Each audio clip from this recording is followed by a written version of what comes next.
man takes, man must replace, so that the ecology of future generations will be ensured.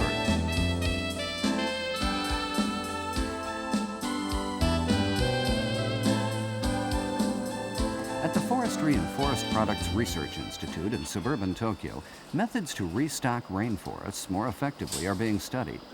Here, Dr. Katsuaki Ishii is cultivating clone plantlets in a culture medium.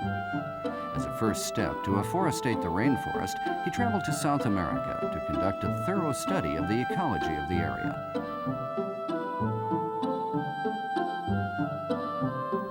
As a result, he successfully developed a nutrient to promote the cultivation of seedlings that are resistant to harmful insects. Being studied also are trees that thrive best for each environment. Dr. Ishii's efforts have borne fruit. He has nurtured cedro, a typical South American rainforest tree, to the seedling stage, a first for the world.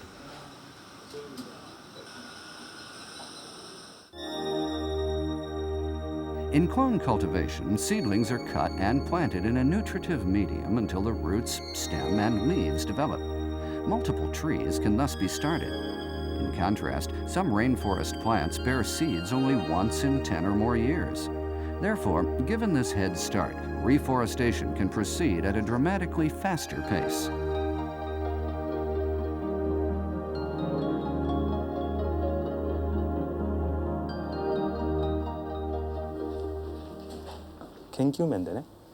Ishii says he would like to apply his lab technology to actual locales as soon as possible and foresees a hopeful future for the world's rainforests.